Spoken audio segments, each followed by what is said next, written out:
Creepy Battenberg. Can a house be haunted by a ghost even when no one has ever died in it? You have seen the movie. You have heard the story. A brand new house has a ghost, and it's all because it was built on an ancient burial ground and the spirits have been disturbed. This was the basis of the 1982 movie Poltergeist. But it would seem that it's not just ancient burial grounds. In tonight's first story, recounted to me by two very close friends, Joey and Mary, the problem was caused by a coal mine, and it would seem that it didn't just happen in their own home. Joey and Mary are siblings, and here we start with Joey's account.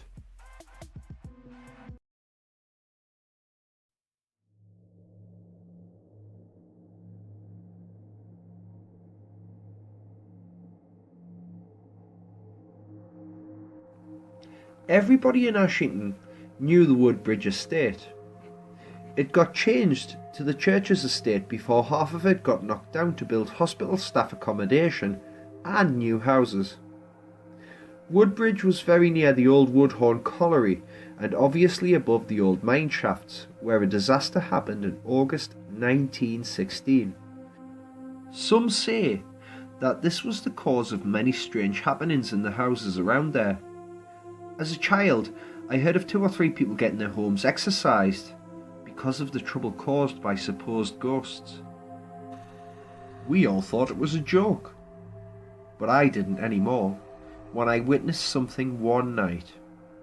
I was about 13 and in the house on my own. I had the landing light on, but my bedroom door was shut, so there was a beam of light coming under the door.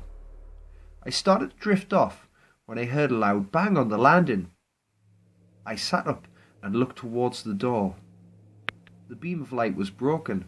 It looked like the shadow of 2 feet standing at the other side. I shouted out to see if it was my parents, but if it was them, they gave no answer. I got up and I opened the door, but I was still alone. I had a quick look around and went back to bed, happy that no one else was there.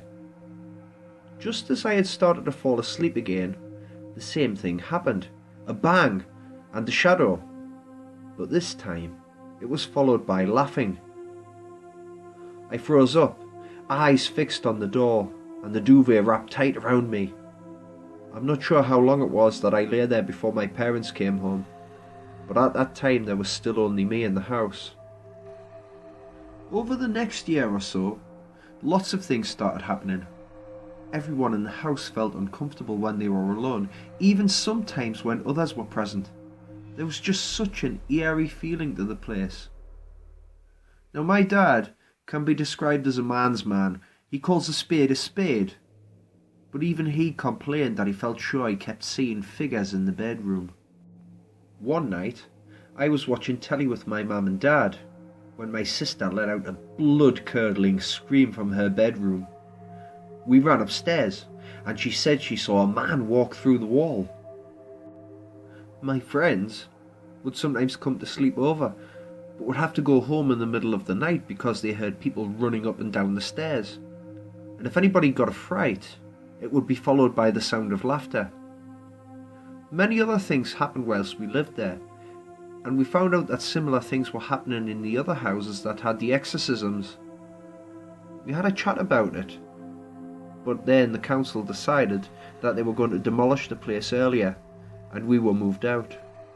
We still had friends though that lived in the rows that weren't being knocked down.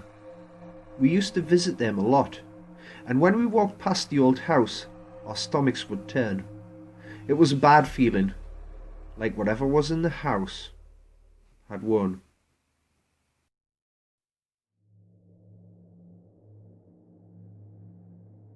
I was only about 8 or 9 when I remember things happening in our house at Woodbridge.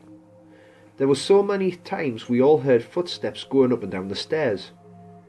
Sometimes you would come into the house and the radio would be blaring, and you would often get the feeling that you were being watched.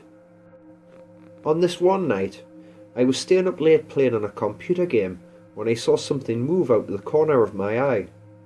I turned and saw a thick mist in the shape of a man go from one end of the room and into the wall connecting mine and Joey's room.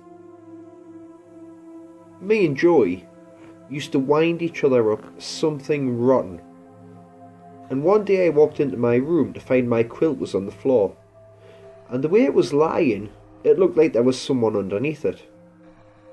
I thought, right Joey, you're not going to get me this time.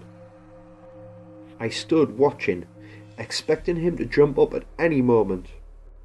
That's when I saw a shoe sticking out the side of it. It was weird because I didn't recognise it, and it didn't look like anything Joey would wear. It looked heavy and dirty. I shouted, "Joey, you're not funny, get out." But still, he didn't move. So I grabbed the quilt, but nothing was there. Not even the shoe. A totally bare floor. I was confused. I was sure I could have heard breathing before I pulled the cover. I ran out of the room screaming, and that's when Joey came out onto the landing asking what I had been shouting at. A couple of weeks later, we were visiting the Woodhorn Pit Museum. There on display was a pitman's boot. I didn't know what one was at the time. I just felt freaked out that it was what I saw under the quilt. I still feel uneasy when I talk about it, like it makes me feel a bit sick.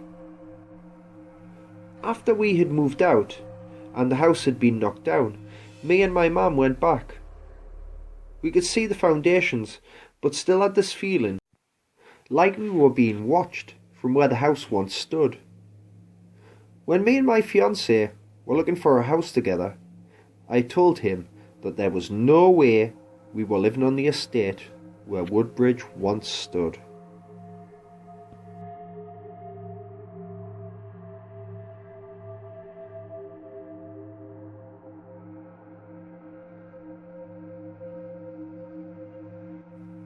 Okay, so our dad picks us up for the weekend, and we are informed that we have a new house. This is no surprise at all to me and my brother. Our uncle jokes he moves more than he changes his underwear. But it's always exciting to find somewhere new, to fight over who gets what room, and see what hiding places there are to cause havoc in. We pull up to a street called Barras Avenue in Blythe. It's absolutely huge. But then again, thinking back, I was probably only 6 or 7 and my brother 8 or 9, so it probably just felt huge. The house backed onto an open field. It was an old style house with high ceilings and big windows. My bedroom was at the back of the house and the window overlooked the big field. On a clear day you could see Seton Delaval Hall, an historic manor house a few miles away. But our house always felt cold. Not turn up the heating cold, just hollow, like it didn't matter how much furniture you had or how many blankets you wrapped around you, you just couldn't make this place warm, couldn't make it inviting. You would turn the lights on to move from room to room at night time. Nothing had ever happened up until this point, but you just felt dread when you were alone in the dark, and it was like you were totally alone. I could be in my room with my brother next door, but when the lights went out, it felt like you were a million miles away from anyone else. Like if you screamed for help, no one would ever hear you. One night, we were sitting in my room messing around. It was damp and foggy, and when we looked out the window, we couldn't see the edge of the garden, let alone the field. The room suddenly felt black, and we looked out the window, and amongst the mist, we saw with shining quality a white light. This is not the reassuring white light you hear people talk about. This was terrifying. We were glued to the spot and couldn't turn away from it. Slowly, the light began to form a shape. You could see something flowing in the wind, like it was riding an invisible horse. Then arms appeared, and long hair. A female face developed, and finally, piercing black eyes were staring up at us, straight through the fog, straight through the window, like it knew we were there. like it had been looking for us. All we could do was stare back. We couldn't turn, couldn't scream, couldn't run. It was like my blood turned cold, and even now I can feel it as if I was there on that night. I can still feel the goosebumps. Then, as suddenly as it appeared, it disappeared. The light was back though, and by the time it had gone, it felt like we had been waiting for 10 minutes. But in reality, I'm guessing it was a minute tops. As grown-ups, we tend to explain away these types of events, but we still haven't been able to. We actually later learned that this was not the first sighting of the woman in white, or the White Lady, as she is known in local legend. It is believed that in her earthly life, she was a servant girl living at Seaton Delaval Hall, who fell in love with Captain Francis Blake Delaval, a young son of Lord Delaval who went to war and never returned. It is said that the young girl died of a broken heart and can be seen looking out to sea or roaming from room to room looking for her lost love.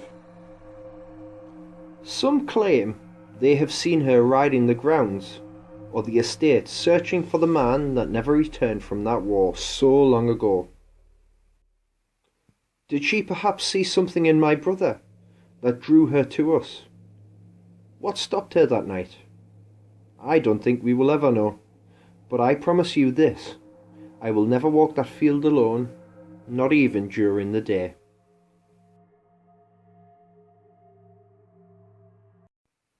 Hello everyone, it's Creepy here again. I really hope you enjoyed this episode. The second story tonight was also submitted by a close friend, and I can confirm the local law associated with both stories.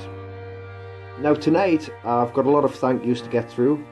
First up, Relax109, the griefer. This dude rocks. Check out his channel for parodies of trolling and some brilliant collab work with other YouTubers, which I'm sure will have you in stitches. As always, I want to thank Sci-Fi Nightmares for his constant promotion of Creepy Battenberg and for his artwork in The Woman in White. And on that note, I also want to say thank you to Mrs. Battenberg for agreeing to be part of the artwork for The Woman in White. I'm sure you all agree she looks absolutely awesome. I want to do some shout outs as well. I want to share with you a Facebook community called The Creepy Place. There you can find pictures, artwork, creepypastas and more. Tell Moonshadow that your Uncle Battenberg sent you. Next up, the awesome Sandy Griffin of Facebook Haunts and Horrors, which is a super cool place to hang out if you're a fan of horror at all. If you are, get down there and chill out with some of the fantastic people that you can speak to on that page. Now last of all, I want to mention a new series that I'm going to be doing later this week called Uncle Creepy Tells Your Tales. It's going to be a fan fiction show, and can I just say that if you don't know the names Charlie Waters, Joanna Clampett, Marina Ramirez, Kitty Koleski and Krista Mason yet, then you will do soon. This is Creepy saying like, subscribe and good night.